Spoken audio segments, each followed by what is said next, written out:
Hey everybody, this is Joseph Pasek, and welcome to the Fired Up Network. Welcome to Crunching the Numbers, Week 3 in the National Football League with two-time Emmy Award winner from ESPN, Mark Everett Kelly. Let's get to Sunday, September 21st, 1 p.m. games, and I can't believe I'm saying this. The Indianapolis Colts go to the Tennessee Titans 2-0 with a chance to be 3-0 if they beat Tennessee. Indianapolis favored by 3.5. Who you got, Mark? Indianapolis, like we had just been talking about, they have the second most yards in football. I think their start has pretty much surprised everyone. And Daniel Jones the Titans, surprised everyone.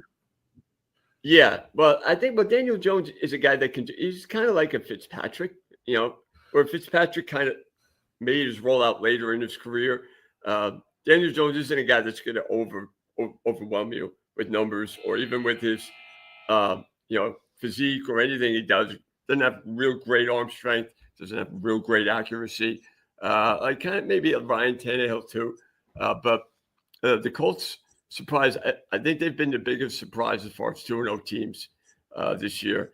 And the Titans have gotten off to a bad start. Obviously, they have struggled the last couple of years.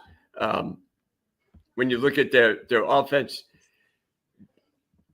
you expected struggles out of Cam Ward, only completing 50% of his passes. He has not turned the ball over yet, though he hasn't thrown an interception, but 31 for 61 for 287 yards through 2 games. Tony Pollard has 152 rushing yards. I mean, they're okay, but I think Indianapolis, you win the first 2 games, you set up the expectations like you're supposed to be now a better team in this division. And with Houston losing on Monday night, now they have the ability to further their lead in the AFC South. And that's going to matter toward the end of the year. Where games matter, week 3, week 15 doesn't matter. These are games Indy needs to win. I think they're better than Tennessee. They've showed that the first 2 weeks. I think they can take advantage of Cam Ward and force him into mistakes, or at least force him into more incompletions. If you're only completing 50% of your passes, I think you're playing right into Indianapolis' hands, which have a really good defense. So I like the Colts. All right, so the next matchup, and this is a topsy-turvy affair because we got Pittsburgh into New England. New England finally coming back and beating Miami, so they're 1-1. Pittsburgh, unfortunately, doing a number to your New York Jets, but then laying an egg to Seattle. So Pittsburgh in New England, and Pittsburgh's favored by 1.5. Yeah, well, I think New England shocked. They came back and defeated Miami, which I think says more about Miami than it does New England, because Miami had historically beaten them pretty much, at will, and so seeing them lose was a real shock. But Drake May, to me, is still an unknown.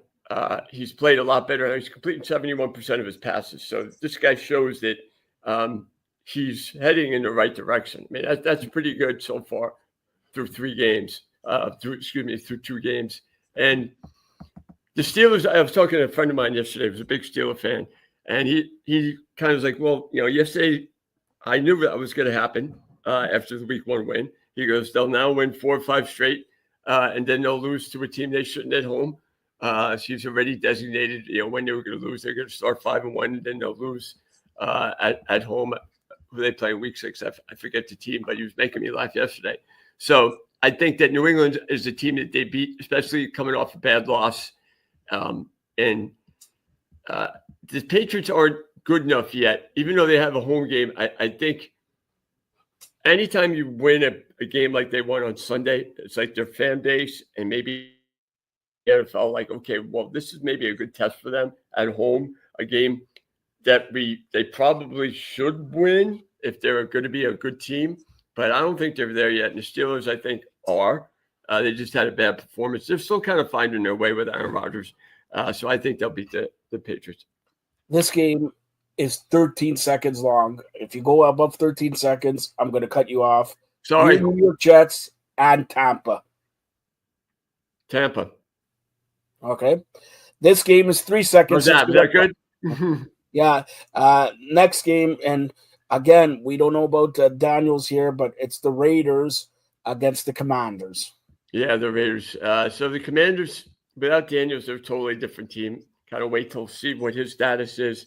The Raiders played tough last night, but like we had talked about on when we did the show yesterday, the Raiders aren't there yet. Again, they're another one of those teams, kind of like New England, that they're going to crop up and win a few games that they maybe don't expect them to. But go back a year.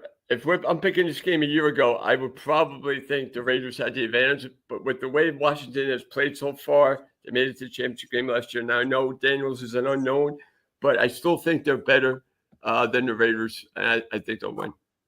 I can't believe I'm saying this. This is probably one of the better matchups of Week 3. The LA Rams go into Philadelphia. Both teams are 2-0, and Philadelphia's favored by 3.5 points. This is a rematch of last year's playoffs in the snow there and all that. Could, because I'm saying you're probably picking Philly, but could the Rams surprise the world? I wouldn't pick Philly. I'm picking the Rams. I think last year's playoff game was really tight, a lot better than most people thought. Matthew Stafford's gotten off to a great start, again, completing 70% of his passes. I like the way they run the ball first couple of games. And, with Stafford, you have a guy that toward the end of the game, like Baker Mayfield. Without Baker Mayfield, Tampa might be 0-2. Instead, they're 2-0. So you have that quarterback that can take you down the field at the end of the game, and nobody does it better than Stafford. I think the Rams are going to shock people. Philly's due for a bad loss. This, to me, would be, not as predictable. Like, I would take more a middle-of-the-road team. Maybe we're going there and surprise them. I don't know if the Rams are going to surprise them. I think Philly will be ready for them, but I still think Philly's the Rams are good enough to where they can keep it close, and then Stafford will make plays in the fourth quarter. Well, Philly is going to lose in Week 14 when they come into Buffalo and play the Bills. Bills will win by 10 points. But getting back to Tampa for a second, we joked around with the Jets, but Tampa should beat them, and Tampa will be 3-0. Yeah. What's the spread on that? The spread, Tampa is 6.5 only. I expected a bigger spread. Yeah. Especially if fields don't play. Both fields. Yeah. It don't matter if all right. Or not. They get Richard Todd to come back. It wouldn't matter. Let's get to other 1:00 game. Not bad game, but the Falcons up and down. Falcons in Week 1, they should have beat Tampa, and last week they beat Minnesota on that Sunday night. Atlanta, Carolina. Atlanta favored by 5.5, and Carolina always seems to put up a fight, but they always lose and they don't cover. Mm-hmm. Yeah, and that's probably going to be the fear today or this weekend.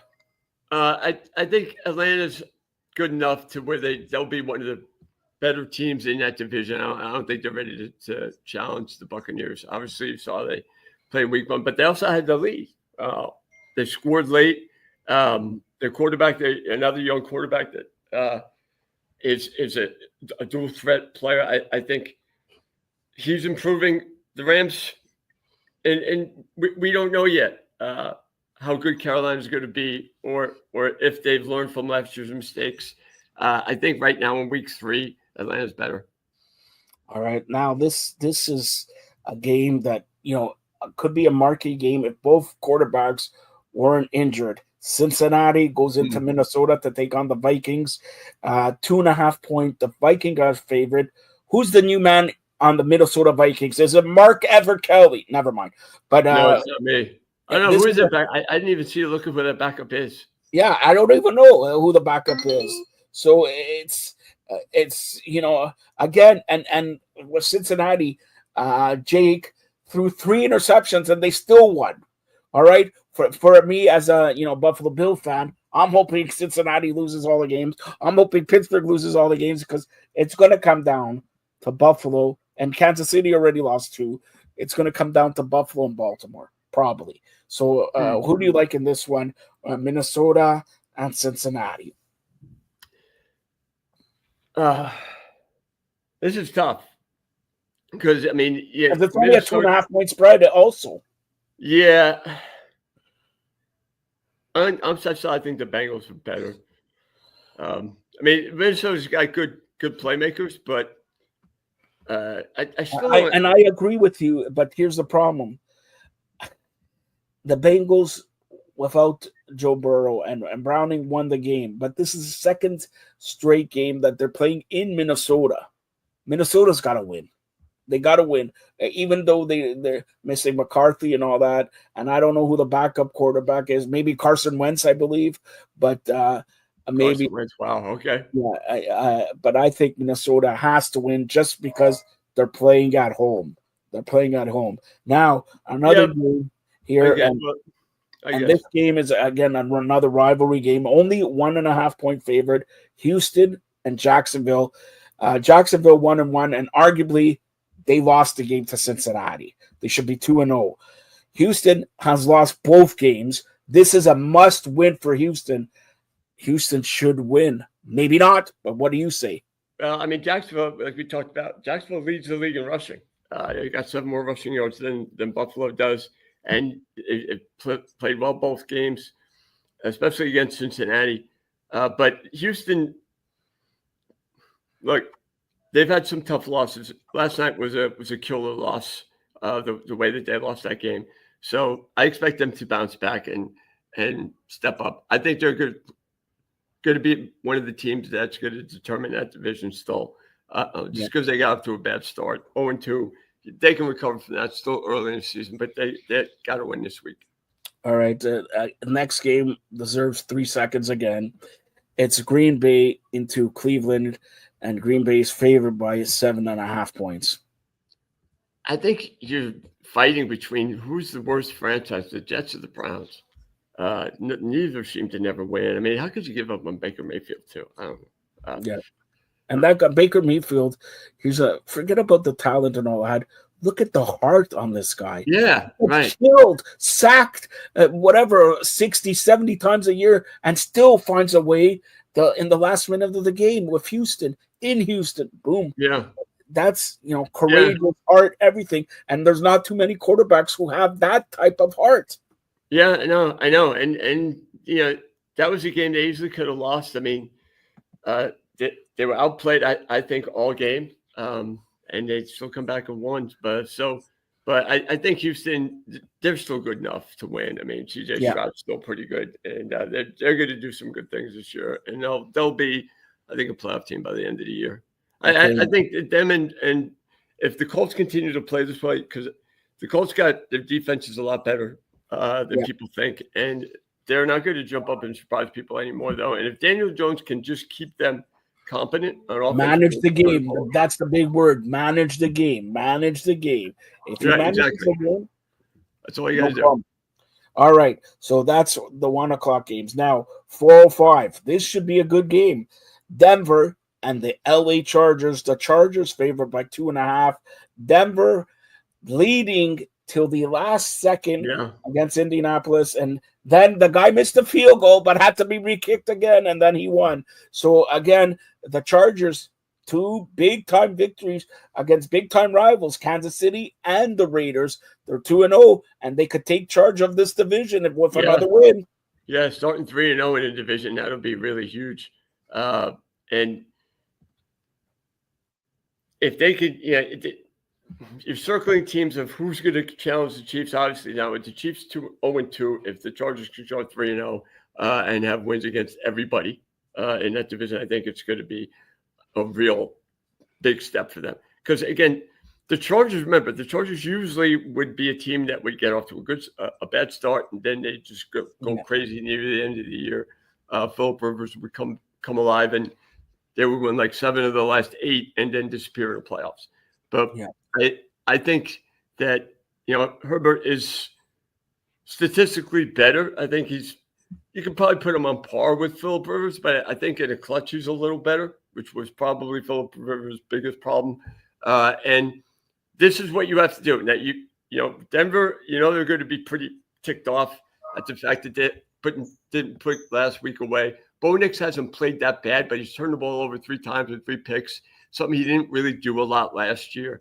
If he continues to do that, they're going to have some problems. And at San Diego, at Los Angeles, I think the Chargers, this is their game to win. And it doesn't matter what people say; it's still the San Diego Chargers. I'm not used to LA Rams, okay, but LA Chargers, come on, in the same stadium there and all that. But the next game, again, this should be a 5-second preview. New Orleans, Seattle. Seattle favored by 7.5, 4:05 game, and Darnold looking good. They should have beat the 49ers in week 1. The New Orleans played the 49ers in week 2, the 49ers winning in the last second. Rattler, if he could ever start with a lead, if he could ever start with like a 10-0 lead, they win the game. But that's the big question there, if he could start with the lead there. So who do you call in this one? Yeah, Rattler's played well. I mean, completing 65% of his passes, 3 touchdowns, no interceptions. He's better than I thought he would be. I mean, they were in those first 2 games at home, losing to Arizona and San Francisco. I don't know. I like them to win this week. I think New Orleans will win. I think they'll surprise people and beat Seattle. I just don't think, maybe it's because Darnold is an extra. I don't know. You should have warded all that off last year when he won, 14 games with the Vikings. But a lot of those wins were close wins, and maybe he wasn't as good as he seemed. But I look, they're susceptible to losses like this. I think they're going to go in there thinking, okay, we're much better. New Orleans are going to come in here, we're going to beat them bad, and we're just going to continue to play that much better in the NFC West and maybe contend for a division title. This is a game I think they're going to lose. And then next week they go to Arizona, and then they'll kind of be reminded of, hey, we can't let games like last week at home against New Orleans get away from us. I still think they're in that learning phase, even though Darnold is more of a veteran quarterback. We'll see. If they win this game, the Seahawks, then they would have impressed me and shown that maybe they're better than I thought. All right, the next game, 4:25 game, 2-0 versus 2-0. The Arizona Cardinals into San Fran. San Fran 2-0, Arizona 2-0, and as you mentioned, Arizona has the turnaround. They play Thursday against Seattle, and they could be 3-0 or coming off a loss. Who do you call this one? San Fran favored by 1 point. Yeah, and Kyler Murray's played great. He's again completing 70% of his passes. But Mac Jones has played great. So I know. I like Mac Jones too. I liked him when he was with Alabama. I thought if he got in the right system, he could thrive. I mean, look at his numbers. System with Shanahan is the right system for every quarterback. So put it that way. But you look at Mac Jones when he was with Alabama, and he had like Devonta Smith and Jerry Jeudy and those guys throwing the ball too. I mean, he put up great numbers, like completing 70% of his passes and throwing. I think he had one year. I mean, his numbers were better than Tua's. So I think he can be a good quarterback in the right system. I think this is the right system for him. And I think he's going to continue to play well because he's a guy that learned the right way in a great program. And then he went to Belichick in New England. So, he's used to getting yelled at and he's used to performing under pressure. So I think the Niners with him, I think they're going to continue to surprise people. And he's going to be one of the biggest stories of the year. All right. Then we got 4:25 game. And believe it or not, the Dallas Cowboys are not favored. The Dallas Cowboys into Chicago. Chicago favored by 1.5 points. Really? Dallas 1-1. Chicago 1-2. And that's why I say I can't believe Dallas is not favored in Chicago. So there's big prime problems in Dallas. And I really don't know, even if Dallas is the underdog, which they are, if I'm still going to go with Chicago. I'm thinking Dallas all the way, but what do you say? Look, I can definitely see why they would not pick Dallas because Dallas lays eggs when you don't expect them to, and they played pretty well. I think they played better against the Eagles than they did against the Giants because the Giant game, they won because the guy is a superhuman kicker. making a 64-yard field goal like he's kicking an extra point, which is, a friend of mine talked about, they got to raise their goalposts a little bit, the bar, because these field goal kickers now are making these field goals look like they're nothing. That's really something that's improved over the last couple of years. And I think that Dallas was lucky to win. They should be 0-2. That was a game where historically they would lose if they had a worse field goal kicker. They'd be 0-2 now. And if they would have lost last week, I think maybe they could win this week. But I think something is to be said for that. I think the Bears will play better, and I think they'll win. Yeah, this is a game that's so right for the Cowboys to lose. Exactly. And you don't even know with how it is in the NFL this year, especially 2 weeks into it, and you really don't know what to do here. It's remarkable how everything could change from week to week, minute by minute, and you never know with all these guys getting, quarterbacks being injured.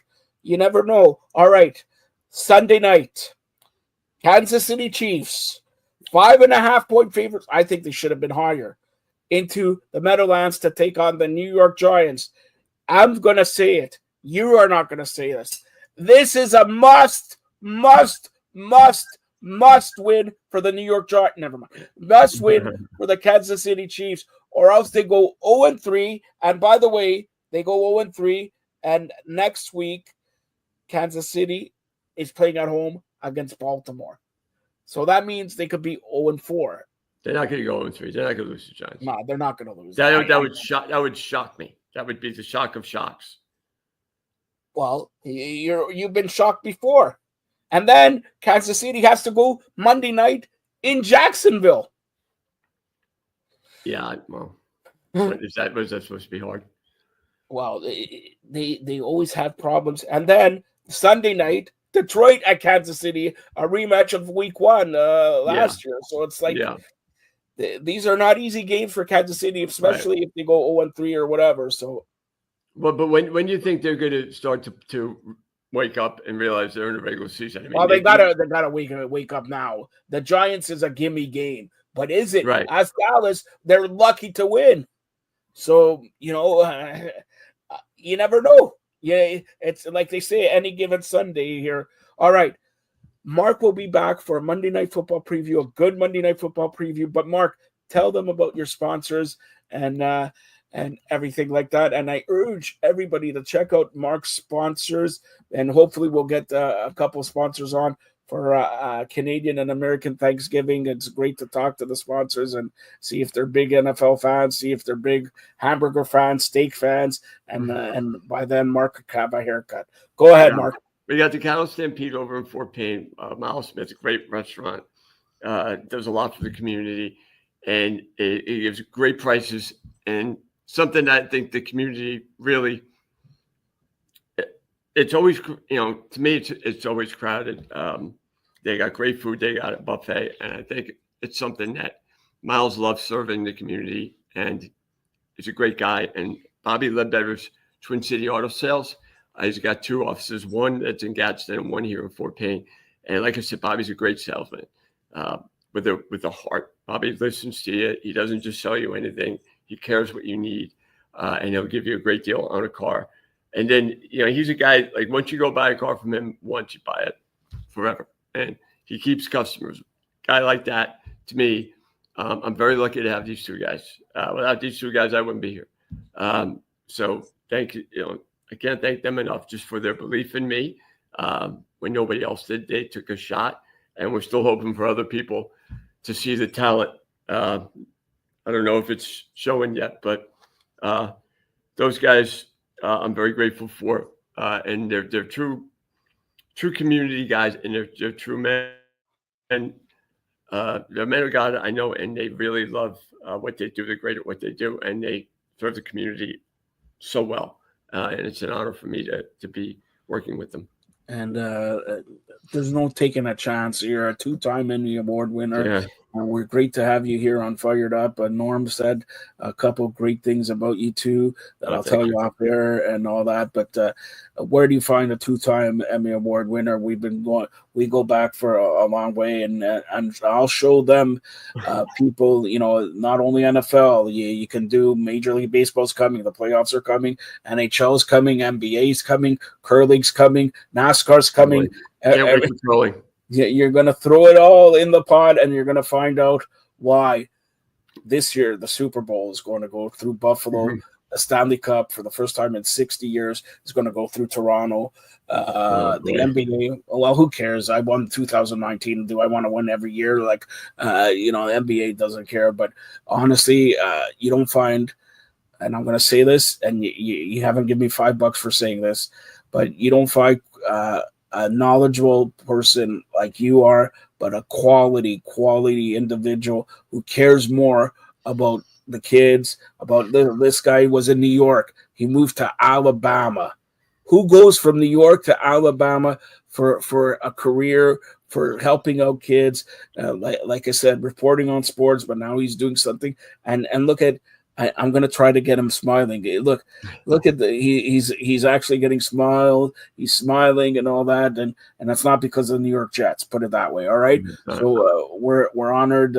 Those guys took a chance, and I'm not saying I took a chance. It's a great pleasure to have you on. You're an asset for any company that be it Fired Up, be it Stampede, be it for anything. Because when you do the work, there's nobody harder that does the work, and you do it bang on, except for your picks. All right. So he'll be back here to preview Monday night football. Thanks a lot. Hopefully everybody has a great weekend with your NFL bets, and some of them games are right. Some of them are going to be right there. But I urge you also to check out Mark's other shows that we do here, the College Gridiron, where he has several players picking SEC games, and Mark has his other shows that we're putting up throughout the week here on Timeout. With what's that school you're in that you promoted volleyball and other stuff? Yeah, so we got volleyball, all the girls' volleyball teams. I try to do as many games as I can. If you go on even YouTube on Northeast Alabama Sports Today, or under my name, Mark Everett Kelly, on Facebook, I post stuff pretty much every day. Yesterday I was here actually doing Geraldine volleyball. They had 3 seniors. It was senior night for them. Today I'll be going to Fife, where Valleyhead will be playing. Fife will be playing, and Sylvania will be playing in volleyball.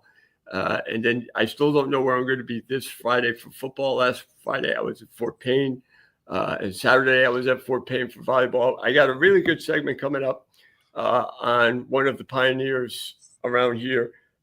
Fort Payne, their volleyball coach is someone called Heather Powell, and she's a Hall of Famer. I mean, she set the record for most points scored. I mean, she's probably one of the best basketball players I've seen, girl or boy.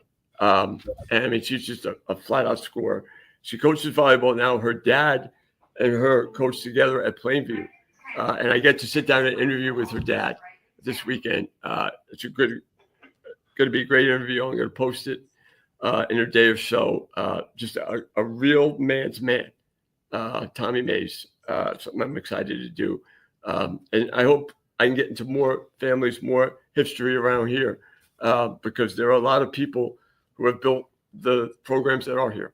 And remember, we'll carry it here. So for me, we'll carry it here on the Fired Up Network under the brand Timeout. That's a sports show. Again, he'll be back here Monday. Thanks a lot, Mark. Thank you, Joe.